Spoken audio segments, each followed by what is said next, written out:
সুপ্রিয় শিক্ষার্থীরা, করোনা পরিস্থিতির মধ্যে সুনামগঞ্জ সরকারি কলেজের অনলাইন শ্রেণী কার্যক্রমের ধারাবাহিকতায় আজকে আমি তোমাদের সম্মুখে গণিতের অতি গুরুত্বপূর্ণ একটি চ্যাপ্টার অন্য এবং ফাংশন নিয়ে আলোচনা করব। তোমাদেরকে আমি আজকের ক্লাসে স্বাগত জানাচ্ছি। আমি নির্মলেন্দু শর্মা, প্রভাষক গণিত বিভাগ, সুনামগঞ্জ সরকারি কলেজ।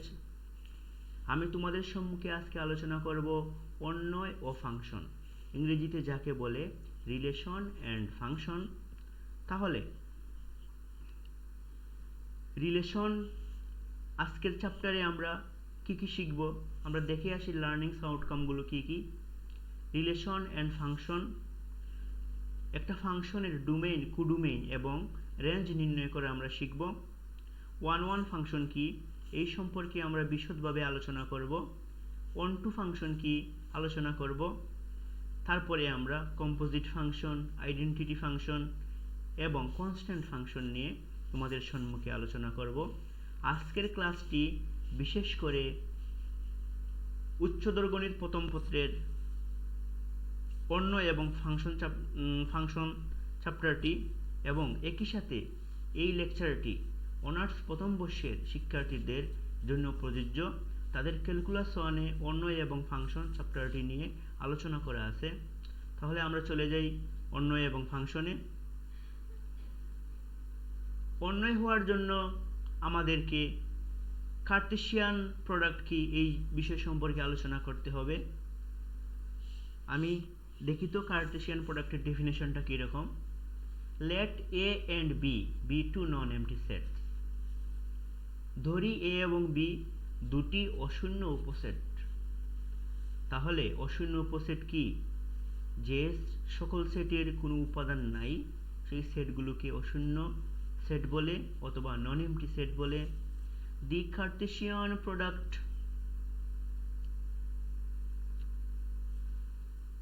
তাকে বলে cross product of set A to B is denoted by A cross B.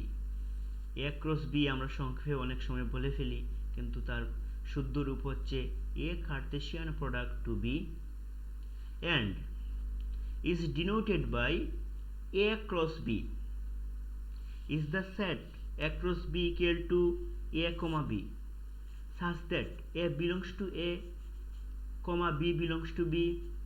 এখানে দেখো a এবং b কে একটা প্যারেনথেসিসের ভিতরে লেখা আছে। তাহলে এই যে উপাদান a comma b, এই উপাদানটি হচ্ছে একটা ক্রমজোড় বা অর্ডার পেয়ার।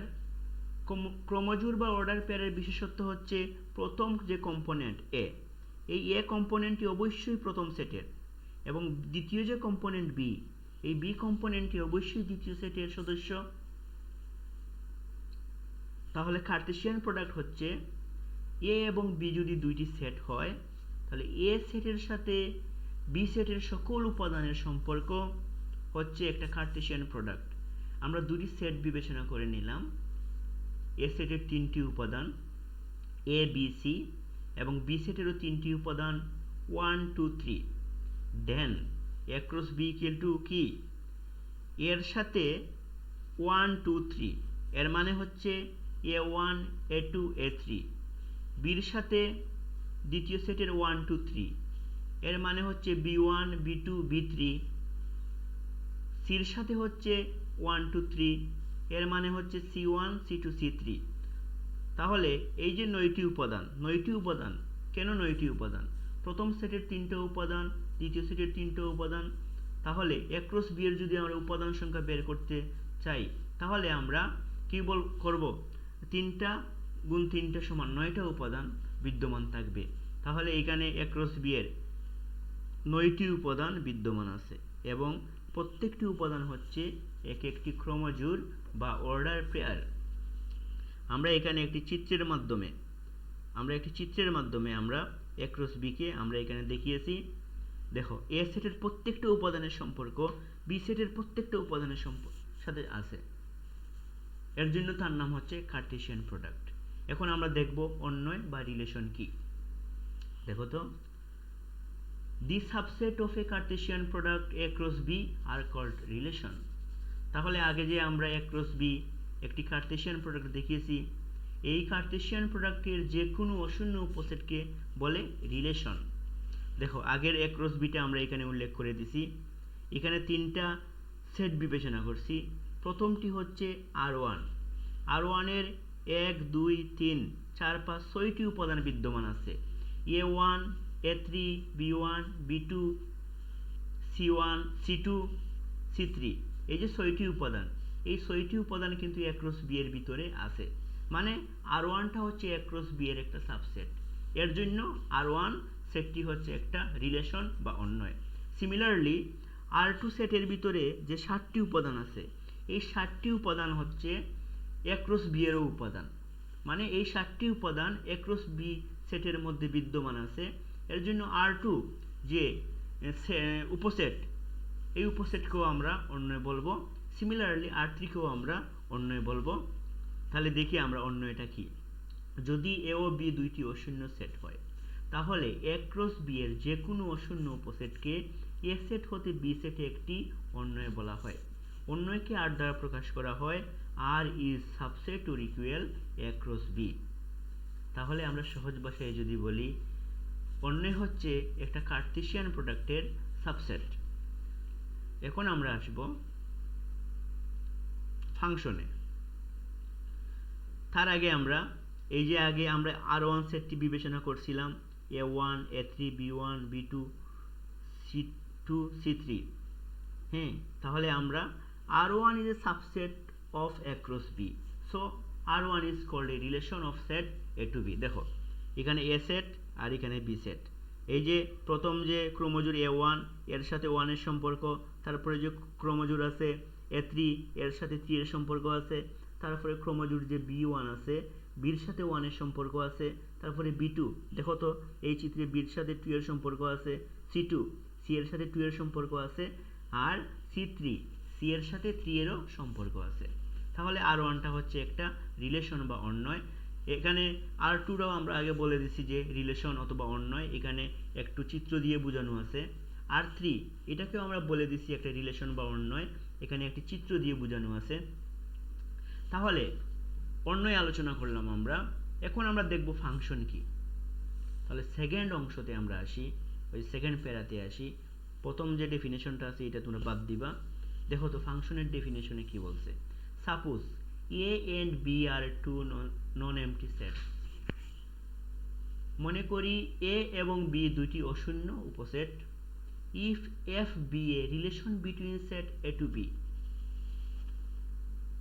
যদি f a সেট থেকে b সেটে একটি অন্বয় হয়, তাহলে দেখো ফাংশন হওয়ার আগে অন্বয় হতে হবে। for each element a belongs to a, there exists exactly one element of the set b belongs to b, then f is called a function from set a to b। it is denoted by f is to a tends to b। তাহলে এখানে যে আমরা বলছি each element a belongs to a, তাহলে a সেটের প্রত্যেক উপাদানের জন্য যদি b সেটে একটি অনন্য উপাদান পাওয়া যায়, তখন তাকে বলা হবে a সেট হতে b সেটে একটি ফাংশন। দেখো এখানে বাংলায় ডেফিনেশনটা, সুপ্রিয় শিক্ষার্থীরা এখানে আমি দুইটি ভার্সনই উল্লেখ করেছি। তোমরা জানো একাদশ শ্রেণীর জন্য যে বাংলা ভার্সন আছে এটা প্রযোজ্য হবে, এবং অনার্স ফার্স্ট ইয়ারের জন্য যে আমি ইংলিশ ভার্সনটা উল্লেখ করছি এই ইংলিশ ভার্সনটা প্রযোজ্য হবে। কেউ যদি বাংলায় চায় অনার্সের আনসার করতে তাও পারবে। মনে করি a ও b দুইটি অশূন্য সেট। যদি a সেট হতে b সেটে f একটি অন্বয় হয়, তাহলে ফাংশন হওয়ার আগে আগেই আমি বলে দিছি অন্বয় হতে হবে, তাহলে f একটি অন্বয়। এবং প্রত্যেক a belongs to a এর জন্য, এটা খুবই ইম্পর্টেন্ট, প্রত্যেক a belongs to a।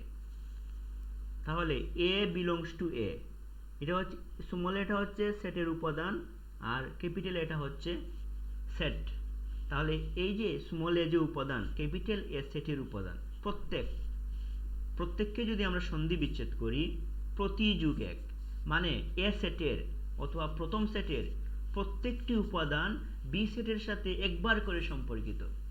মানে একটা ফাংশন তো এ থেকে বিতে ড্র করা আছে, আমরা খেয়াল রাখবো এ যে সেট অথবা প্রথম যে সেট, এই সেটের প্রত্যেকটা উপাদান একবার করে সম্পর্কিত কিনা, যদি সম্পর্কিত থাকে তাহলে এটা ফাংশন হবে। তবে f কে a সেট হতে b সেটে একটি ফাংশন বলা হয়, একে f is to a tends to b দ্বারা প্রকাশ করা হয়। তাহলে সহজ ভাষায় আমি বলে দেই, a সেটের প্রত্যেকটা উপাদান সম্পর্কিত থাকবে একবার করে কার সাথে, b সেটের সাথে, তখন ফাংশন হবে। আমরা एग्जांपल সহ এটা বুঝিয়ে দিব। এখানে দেখো চারটা রিলেশন আছে। হেডিং এ আমি বলছি which relation is function or not, কোন রিলেশনটি ফাংশন অথবা ফাংশন নয়। রিলেশন 1 এ দেখো প্রথম সেটে যে তিনটা উপাদান আছে,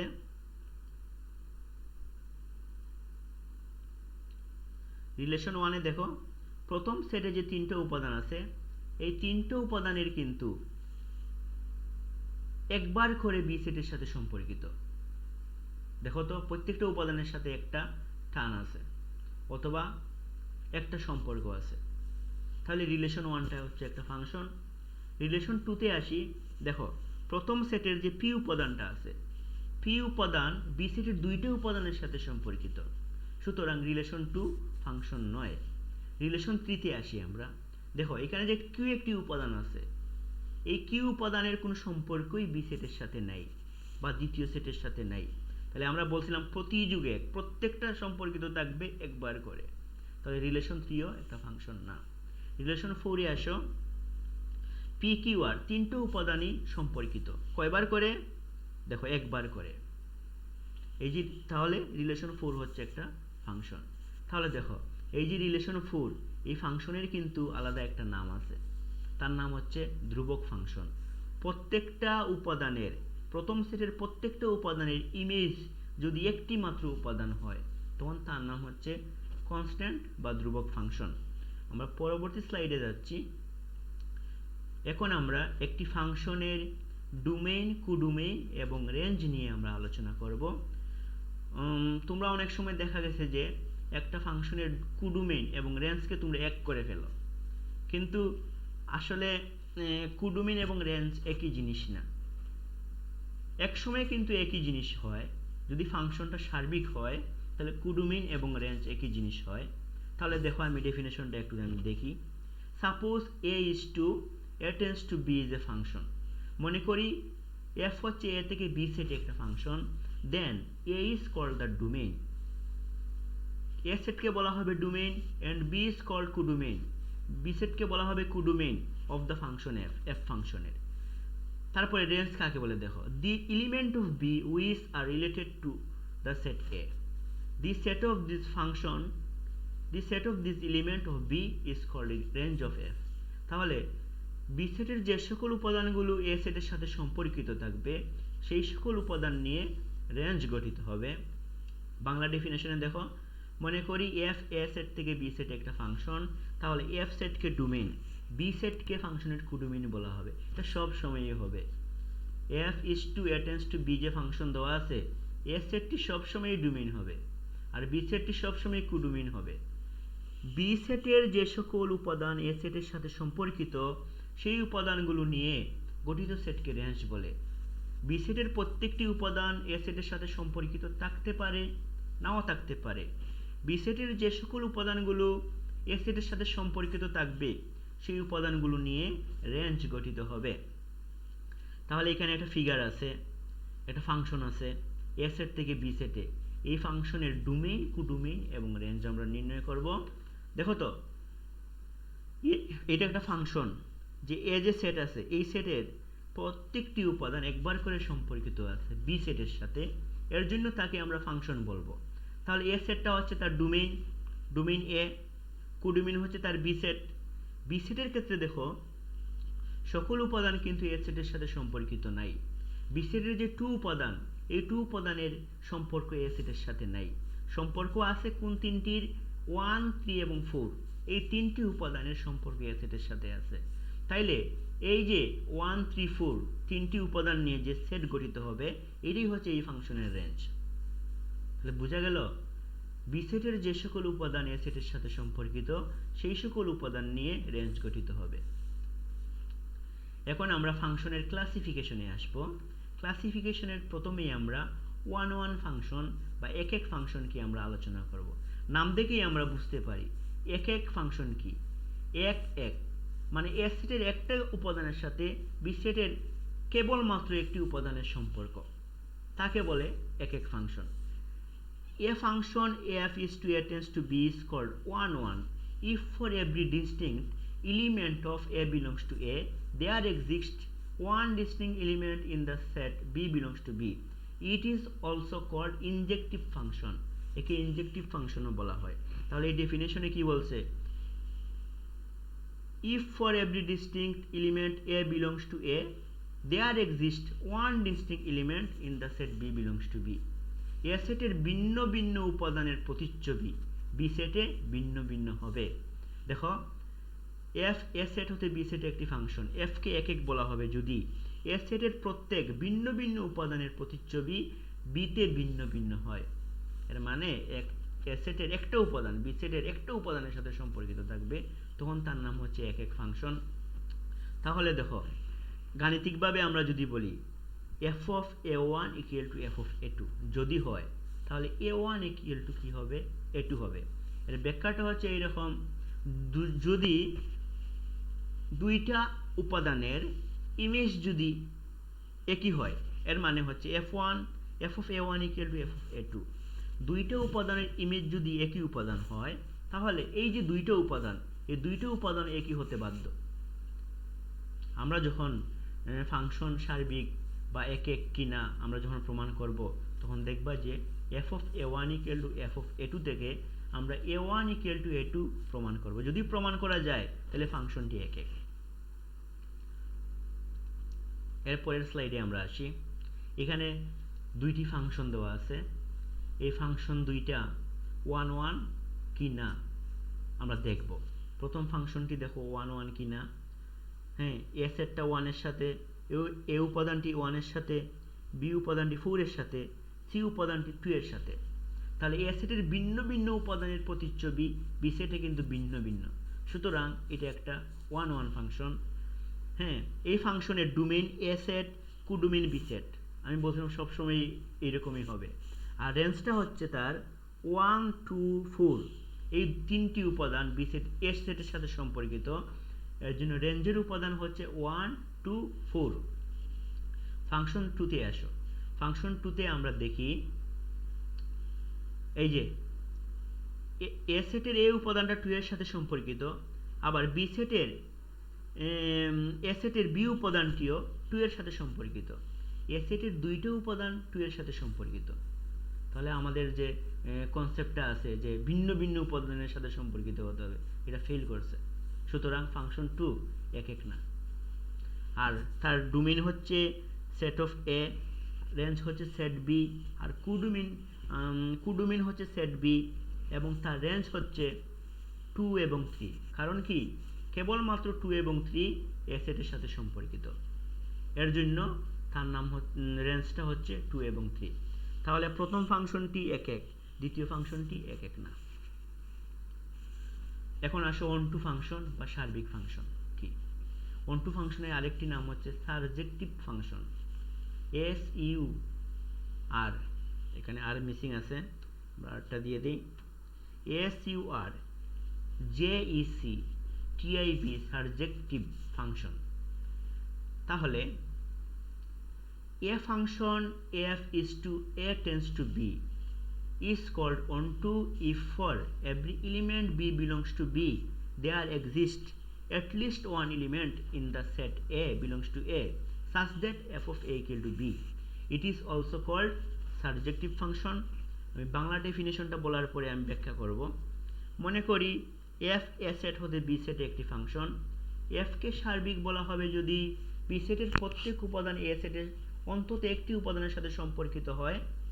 তাহলে দেখো কি বলছে ডেফিনেশনে, বি সেটের প্রত্যেকটি উপাদান কমপক্ষে একবার এ সেটের সাথে সম্পর্কিত হতে হবে। বি সেটের প্রত্যেকটি উপাদান কমপক্ষে একবার এ সেটের সাথে সম্পর্কিত হতে হবে, তখন তাকে বলা হবে সার্বিক ফাংশন।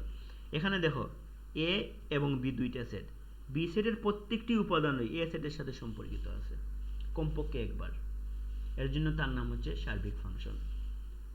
গাণিতিকভাবে F is to A tends to B কে সার্বিক বলা হবে যদি F of A equal to B হয়। তাহলে আমরা সার্বিক ফাংশন সম্পর্কে আমরা জানলাম। এখন আসো কম্পোজিট ফাংশন বা সংযোজিত ফাংশন। মনে করি এ বি সি তিনটি সেট, আর এফ ফাংশনটি হচ্ছে এ সেট থেকে বি সেটে, জি ফাংশনটি হচ্ছে বি সেট থেকে সি সেটে। এখানে দুইটা ফাংশন বিবেচনা করা হচ্ছে, একটা এফ এবং একটা জি। তাহলে এ থেকে বিতে গেছি আমরা এফ এর মাধ্যমে, বি থেকে সিতে গেছি আমরা জি এর মাধ্যমে। তাহলে এ থেকে ডাইরেক্ট সিতে যেভাবে যাওয়া যায় সেটা হচ্ছে জি সার্কেল এফ। এ সেট হতে সি সেটে যে নতুন ফাংশন পাওয়া যায় তাকে এফ এর সাথে জি এর সংযোজিত ফাংশন বলা হয়। একে জি সার্কেল এফ দ্বারা প্রকাশ করা হয়। Mathematically G circle F is to A থেকে C, A tends to C. তাহলে মনে করো আমরা দুইটা ফাংশনের সংযোজন, এটাই হচ্ছে সংযোজিত ফাংশন।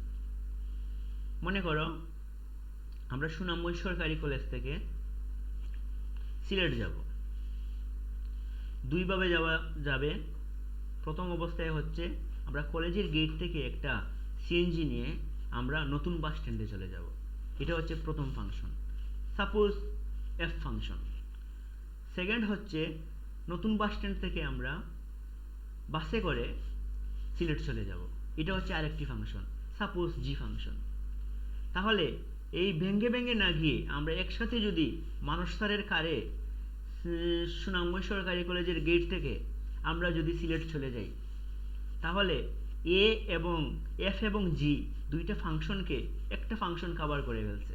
তাহলে এই যে মানস স্যারের কারে আমরা গেলাম কলেজের গেট থেকে ডাইরেক্ট সিলেট, সেটা হচ্ছে এফ সেটের এফ ফাংশনের সাথে জি ফাংশনের একটা সংযোজিত ফাংশন, তাকে আমরা জি সার্কেল এফ দ্বারা প্রকাশ করি।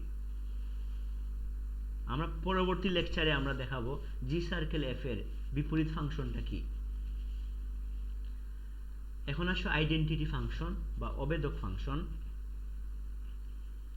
এ function F is to A tends to A, আমরা এতক্ষণ বলছিলাম এ টেন্স টু বি, আর এখন আমরা বলছি এ টেন্স টু এ, মানে reflexive, is called identity function if the image of every element of A itself, যদি প্রত্যেকটা উপাদানের ইমেজ যদি সে নিজেই হয় তখন তার নাম হচ্ছে আইডেন্টিটি ফাংশন, তাকে আমরা F of x equal to x দ্বারা প্রকাশ করি। দেখো তো, এ উপাদানের ইমেজ হচ্ছে 1, 1 উপাদানের ইমেজ হচ্ছে 1, 2 উপাদানের ইমেজ হচ্ছে 2, 3 উপাদানের ইমেজ হচ্ছে 3। আমরা কি দেখলাম, প্রত্যেকটা উপাদানের ইমেজটা হচ্ছে এই উপাদানটি, তখন এই ফাংশনের নাম হচ্ছে আইডেন্টিটি ফাংশন। তারপরে আমরা কনস্ট্যান্ট ফাংশন নিয়ে আলোচনা করব। কনস্ট্যান্ট ফাংশন বা ধ্রুবক function. A function a is to a tends to b is called constant function if for every element of a belongs to a there exists a unique image in the set b. For a belongs to a f of a equal to কত b, bটা হচ্ছে একটা constant. প্রত্যেকটা উপাদানের image যদি একটি মাত্র উপাদান হয়, মানে ইমেজের কোনো পরিবর্তন হয় না, তার নাম হচ্ছে ধ্রুবক। তাহলে এই যে এখানে এ সেটের 1 2 3 তিনটা উপাদান আছে, তিনটা উপাদানের ইমেজ দেখো, একটা উপাদান 4, এই তিনটা উপাদানের ইমেজ যদি একটি মাত্র উপাদান হয় তাহলে তার নাম হচ্ছে কনস্ট্যান্ট বা ধ্রুবক ফাংশন। হ্যাঁ দেখো, F A tends to B একটি ফাংশন, এফকে ধ্রুবক ফাংশন বলা হবে যদি এ এর প্রত্যেক উপাদানের প্রতিচ্ছবি কেবলমাত্র একটি মাত্র উপাদান হয়।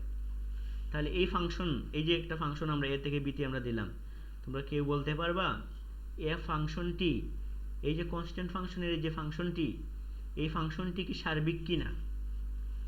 যদি সার্বিক হয় অথবা সার্বিক না হয়, তোমরা অবশ্যই, আমি কলেজ পেজে ফেসবুক পেজে আমি এই ভিডিওটি আপলোড করে দিব, তোমরা এখানে কমেন্ট করবা।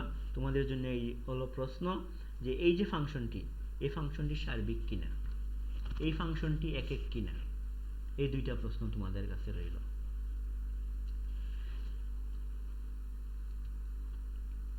থ্যাঙ্কস টু অল, ধন্যবাদ সবাইকে। আমি এই ভিডিওটি আমি কলেজের ফেসবুক পেজে আপলোড করে দিব। তোমরা যদি বুঝতে না পারো তাহলে সেই ভিডিওতে কমেন্ট করবা, আমি কমেন্টের মাধ্যমে তোমাদেরকে আমি বুঝিয়ে দিব। আমরা নেক্সট ক্লাসের ফাংশনের বিপরীত ফাংশন নিয়ে আলোচনা করব এবং এই বিপরীত ফাংশন এই টপিকসটাও খুবই গুরুত্বপূর্ণ, আশা করি তোমাদের কাজে লাগবে। তাহলে আজ এই পর্যন্তই। তোমরা ভালো থেকো, সুস্থ থেকো এবং ভালো রেখো।